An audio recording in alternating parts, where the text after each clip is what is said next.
Hello friends, welcome to my channel how to draw face part 4। तो चलिए दोस्तों शुरू करते हैं। जैसे कि आप जानते हैं कि पिछले पार्ट में हमने सीखा था कि बालों वाला और आंखों का एरिया किस तरीके से हमें अटैम्प्ट करना है। अब हम आगे का एरिया कवर करते हैं। तो चलिए दोस्तों शुरू करते हैं बिना टाइम वेस्ट किए। HB पेंसिल हम यहाँ यूज़ कर रहे हैं अपनी नोज़ की शेडिंग के लिए। तो पहले हमें नोज़ के ऊपर दोस्तों अपनी लाइट शेडिंग जो है अटैम्प्ट करनी होगी। जैसा कि आप जानते हैं कि मैं कभी भी आपको नहीं बोलता हूँ कि दोस्तों आपको डार्क पेंसिल यूज़ करनी चाहिए। आप हमेशा लाइट पेंसिल से ही शुरुआत करें, चाहे आपको शेडिंग कैसी भी करनी हो। क्योंकि अगर आप लाइट शेड से शुरुआत करेंगे दोस्तों तो आपका हाथ बैलेंस्ड रहता है, आपका हाथ में एक वो मूवमेंट आ जाती है, फ्लो आ जाता है। तो उसके बाद आप ईज़िली अपना जो है इसके आगे वाले शेड्स अटैम्प्ट कर सकते हैं। अब इसके बाद देखिए हम क्या करेंगे दोस्तों, मेनली हम यहाँ किस तरीके से अपने इस एरिया को अटैम्प्ट कर रहे हैं कि हम पहले इस पूरे गालों पे, नोज़ पे और आंखों के नीचे आसपास जो एरिया है उसको हम लाइट शेड से कवर करेंगे और उसको स्मच कर देंगे कॉटन से। देन उसके बाद जो हमारी नोज़ में वाइटनेस है उसको हम इरेजर से निकालेंगे। तो दोस्तों अलग अलग तरीके हैं काम करने के। आप चाहें तो वाइटनेस को पहले ही छोड़ सकते हैं, देन उसके बाद जो मीडियम और लाइट शेड है उसको अटैम्प्ट कर सकते हैं। तो यहाँ पर मैं जो है पहले इस तरीके से काम कर रहा हूँ। अब ये देखिए कॉटन हमने ली। अब ये जितना भी एरिया हमने किया है काफ़ी लाइट होगा, आई नो आपको अच्छे से नज़र ना भी आ रहा हो, बट ये मैंने जो है काफ़ी लाइट अटैम्प्ट किया है। और अटैम्प्ट कर लेने के बाद अब इसको मैं जो है स्मच कर देता हूँ कॉटन से। आपको मूवमेंट जो है बना के रखनी है अच्छी, लाइटली राउंड रोटेशन भी आप यूज़ कर सकते हैं। तो इस तरीके से आप जो है अपनी जब शेडिंग स्मच कर लेंगे दोस्तों, फिर इसके बाद हमें जो है मीडियम शेड जहाँ में बढ़ानी है तो उसके जैसे कि आप देख सकते हैं लेफ्ट और राइट में जो शेड है काफ़ी ज़्यादा डार्क है। तो उसको बढ़ाने के लिए हम क्या करेंगे, 6B का दोस्तों हम यहाँ यूज़ करेंगे। 6B पेंसिल को हम यूज़ करेंगे उस मीडियम शेड के लिए। अब इस तरीके से हम जो है अपने नोस्ट्रिल्स और जो बाकी मीडियम शेड्स हैं उसको दोस्तों कवर करते हुए चलेंगे। ये बात आपको ध्यान रखनी है दोस्तों कि जब भी आप जो है अपनी डार्क पेंसिल यूज़ कर रहे हैं, लाइक HB के ऊपर जाने की कोशिश कर रहे हैं, तो ये ध्यान रहे कि आप जो है काफ़ी बैलेंस तरीके से अपनी पेंसिल को चलाएं। पैचेस आने के चांसेस आपके कम रहने चाहिए, इसलिए आपको जो है लाइटली अपनी शेडिंग को अटैम्प्ट कीजिएगा। अब इस तरीके से देखिए आप अपने जो मीडियम शेड है उसको हम जो है अटैम्प्ट कर रहे हैं और उन शेड्स को जो है अटैम्प्ट करने के बाद फिर हम उसको समझ अपना ईयरबड से ही करेंगे। जहाँ बहुत ज़्यादा शार्प लाइन है नोस्ट्रिल्स वाली, वो हम अपनी पेपर स्टम्प से ही करते हुए चलेंगे। अदरवाइज़ जो बाकी शेड्स हैं उसको हम अपना ईयरबड से और कॉटन की चीज़ों से ही स्मच करते हुए चलेंगे। तो ये देखिए इस तरीके से हम जो है यहाँ पर अपनी शेडिंग को बढ़ा रहे हैं धीरे धीरे स्टेप बाय स्टेप ही आप दोस्तों जब आगे बढ़ेंगे तो आपकी नॉलेज जो है उसी तरीके से बढ़नी शुरू हो जाती है। अब ये देखिए इस तरीके से हम इसको जो है स्मच करेंगे ईयरबड से। कॉटन की चीज़ों से स्मच करने का दोस्तों देखिए अलग ही आपका फ़ायदा है, क्योंकि देखिए कॉटन के अंदर काफ़ी ज़्यादा सॉफ्टनेस होती है। यानी कि जब भी आप शेडिंग को स्मच करते हैं कॉटन के थ्रू तो काफ़ी ज़्यादा सॉफ्टनेस आपको देखने को मिलती है। वहीं जब हम पेपर स्टम्प से यूज़ करते हैं शार्पनेस को तो उसका अलग पर्पस है। पेपर स्टम्प से आप कभी भी लार्ज एरिया को अच्छे तरीके से स्मच नहीं कर सकते हैं। आपको हमेशा कॉटन या फिर टिश्यू को यूज़ करना होगा। आप टिश्यू भी यूज़ कर सकते हैं लेकिन शार्पनेस के लिए आपको हमेशा पेपर स्टम्प का यूज़ करना होगा। तो नोज़ की जितनी भी बाहरी आउटर शार्प एरिया है, नोस्ट्रिल्स हैं, इनको हम दोस्तों पेपर स्टम्प से ही स्मच करेंगे। और बाकी जो नोज़ के बाहर की तरफ शेडिंग है जो गालों के साथ मर्ज हो रही है, उन सब चीज़ों को हम कॉटन से और ईयरबड से स्मच करेंगे। तो ये देखिए इस तरीके से हम जो है अपनी हल्की हल्की स्मजिंग इस तरीके से बढ़ाते हुए चलेंगे। और ये बात ध्यान रखनी है दोस्तों कि देखिए sketch, realistic, super realistic, hyper realistic, तो मतलब जितने भी आप जो है लेवल अपना बढ़ाना चाहते हैं उस तरीके से हम जो है काम करना यहाँ पर आपको सिखाएंगे। तो मैं कोशिश करूँगा दोस्तों कि नेक्स्ट वीडियो में मैं सिर्फ आपको स्केचिंग करना सिखाऊँ कि किस तरीके से आप जो है सिर्फ विदाउट स्मजिंग टूल किस तरीके से आपको शेडिंग अटैम्प्ट करनी चाहिए अपने पोर्ट्रेट में और क्या पैटर्न होता है उसको शुरू करने का। तो इस पोर्ट्रेट के बाद, इस सीरीज़ के ख़त्म हो जाने के बाद मैं अगला जो सीरीज़ शुरू करूँगा वो सीधा हमारी स्केचिंग की होगी। तो इस तरीके से देखिए हम दोस्तों अपने एरिया को स्मच करते हुए चलेंगे। वाइटनेस को हमने निकाल लिया है, बैलेंस करते हुए चलना है। वाइटनेस को कभी भी आपको ख़राब नहीं करना है। रखनी है कि हमारी शेडिंग और हमारी सारा चीज़ें बैलेंस रहें। Dark shade, medium shade, light shade plus white, ये चारों चीज़ें आपकी कंपोजिशन में हमेशा बैलेंस होंगी, तभी आपकी कंपोजिशन दोस्तों रियल और बढ़िया लगेगी। अदरवाइज़ कोई ऐसा चांस नहीं है कि आपकी कंपोजिशन बढ़िया लगे। जिन मेरे दोस्तों की कंपोजिशन में थोड़ी बहुत कमियां रह जाती होंगी तो पक्का इन चीज़ों में जो है सुधार करने की कोशिश करें कि वो वाइट, डार्क, मीडियम शेड और लाइट शेड, इन चीज़ों पे जो है फोकस करते हुए चलें और देखें कि क्या उनकी ये सारी चीज़ें बैलेंस है या नहीं है। अगर बैलेंस नहीं होगी दोस्तों तो सिंपल सी बात है, आपकी कंपोजिशन अनबैलेंस्ड है। अब ये देखिए इस तरीके से हम जो है बाकी एरिया को कवर करते हुए चलेंगे। नीडेबल रेजर से जो हल्की सी स्मजिंग वाला पार्ट होता है उसको हम स्मज करते हुए चलेंगे, क्योंकि नीडेबल रेजर दोस्तों एकदम प्योर वाइट चीज़ आपकी नहीं निकाल सकता है, तो इसलिए हमें ध्यान रखना है कि उसको हम किस पर्पज़ से यूज़ करें। एक तो जो टूल आपके हैं वो आपको मालूम होना चाहिए कि आपको उस टूल को कहाँ यूज़ करना है। अब ये देखिए हम जो है 6B पेंसिल का यूज़ करेंगे अपने बियर्ड वाले पार्ट को अटैम्प्ट करने के लिए। तो सबसे पहले हम जितने भी पार्ट में हमारी बियर्ड है हम वहाँ पर अपनी 6B पेंसिल को यूज़ कर रहे हैं उस एरिया को शेड करने के लिए। देन उसके बाद हम वहाँ पर उस एरिया को स्मच करेंगे ईयरबड से और स्ट्रोक्स लगाएंगे 10B पेंसिल से। तो ये ज़रूरी है दोस्तों समझना कि आपकी अगर बियर्ड काफ़ी ज़्यादा डार्क है तो आप वहाँ पर अपनी जो है पहले एक बेस शेड दे दें। अगर देखिए वाइट है तो फिर तो मैटर वहाँ पर जो है बिल्कुल चेंज हो जाता है कि हमें जो है ज़्यादा डार्क पेंसिल बेस शेड के लिए यूज़ नहीं करनी पड़ती है, हम जो है फिर HB से या 2B से काम चला लेते हैं। बट अगर आपकी बियर्ड थोड़ी सी डार्क है तो आप 6B यूज़ कर सकते हैं, 4B यूज़ कर सकते हैं अपनी बेस शेड के लिए। बेस शेड का मतलब ये है कि आपका जो गेटअप है वो आप पहले अपना उस पेंसिल से दे दीजिए और जो मेन स्ट्रोक्स हैं उसको काफ़ी ज़्यादा डार्क पेंसिल से अटैम्प्ट करिए, लाइक 10B से या 8B से। तो यहाँ हम यही कर रहे हैं कि पहले बियर्ड वाले एरिया को हम जो है अपना 6B से कंप्लीट कर रहे हैं शेड करके, फिर उसको हम स्मच करेंगे। देन उसके बाद हम अटैम्प्ट करेंगे अपने 10B से उसके बाल। तो ये देखिए इस तरीके से आप जो अपनी शेडिंग एरिया को ध्यान में रखते हुए, शेडिंग लेंथ दोस्तों बहुत ज़्यादा बड़ी मत रखिए, आप हमेशा छोटी छोटी लेंथों को कवर करते हुए चलिए, उससे आपकी शेडिंग काफ़ी ज़्यादा इम्प्रूव होती है। तो ये देखिए इस तरीके से हम जो अपने एरिया को कवर कर रहे हैं बड़े आराम से, और धीरे धीरे आप जो है उसको बढ़ाते रहिए और अटैम्प्ट करते रहिए।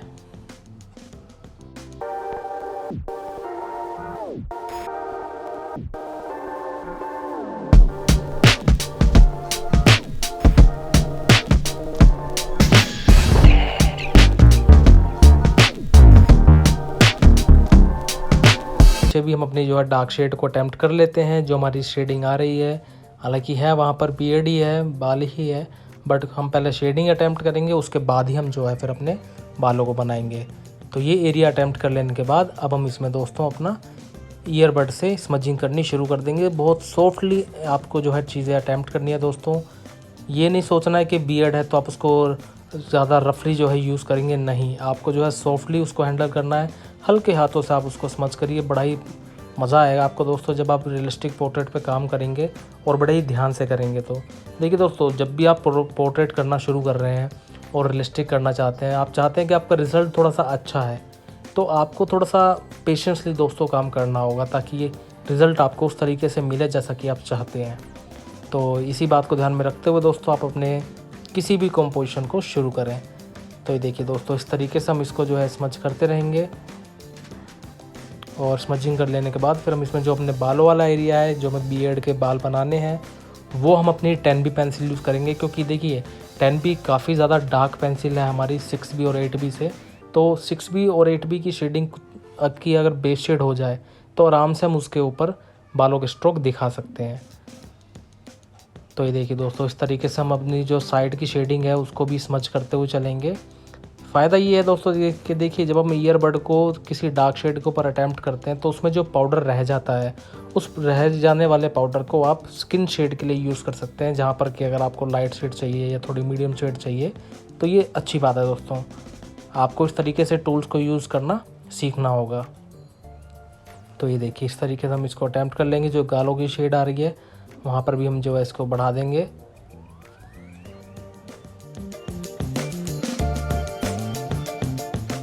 मेन बात ये है दोस्तों कि देखिए आपको हमेशा ध्यान रखना है कि जब भी आपको स्किन पे काम करना है और आप चाहते हैं कि आपकी स्किन बढ़िया है तो आपको हमेशा कॉटन की चीज़ें ही यूज़ करनी है।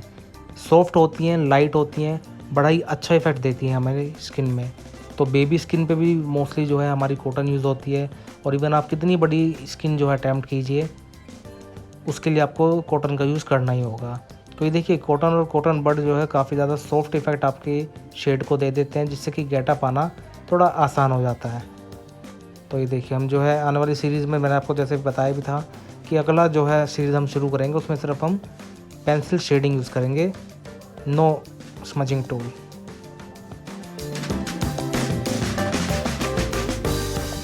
अब देखिए हमारे गालों पे शेड और बियर्ड वाली जो एरिया है वो कवर हो चुका है। अब जो हमारे कान है दोस्तों उनको हम जो है अटैम्प्ट कर लेते हैं। हालांकि कानों की इंपॉर्टेंस ज़्यादा अच्छे से नज़र नहीं आती है जब हम फिगर फेस जो है शुरू करते हैं, क्योंकि देखिए ये साइड वाली चीज़ें हैं, ये कभी कभी तो बालों के अंदर भी कवर हो जाते हैं। जो हमारे फीमेल पोर्ट्रेट्स होते हैं, फीमेल के पोर्ट्रेट में तो आप देख सकते हैं कि जो उसमें जो है कान कवर रहते हैं, मेनली मेल में जो है नज़र आते हैं। तो आप जो है इसको लाइटली और बाद में भी अटैम्प्ट कर सकते हैं। तो पर लेकिन ये अभी हमारे साथ के साथ चल रहा है, तो फिर मैंने सोचा कि मैं इसको अभी कभी अटैम्प्ट कर लेता हूँ, फिर ताकि बाद में भी है मुझे देखिए बाद में भी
जहाँ जहाँ भी दोस्तों मुझे शेडिंग बढ़ानी पड़ रही है तो वो मैं अपनी 6B पेंसिल को जो है यूज़ कर रहा हूँ अपने एरिया को बढ़ाने के लिए। तो जहाँ जहाँ मुझे लग रहा है कि बियर्ड के आसपास या गालों पे शेडिंग बढ़नी चाहिए और ज़्यादा, तो मैं डायरेक्टली जो है 6B से ही दोस्तों अटैम्प्ट कर रहा हूँ। सो इस तरीके से देखिए हमने जो है बाकी का एरिया कवर कर लिया है। नेक्स्ट क्लास में हम इसमें नेक और अपने कपड़े भी कंप्लीट कर लेंगे। आई होप दोस्तों आपको आज की वीडियो पसंद आई है तो लाइक, शेयर और सब्सक्राइब करना ना भूलें। Thank you so much.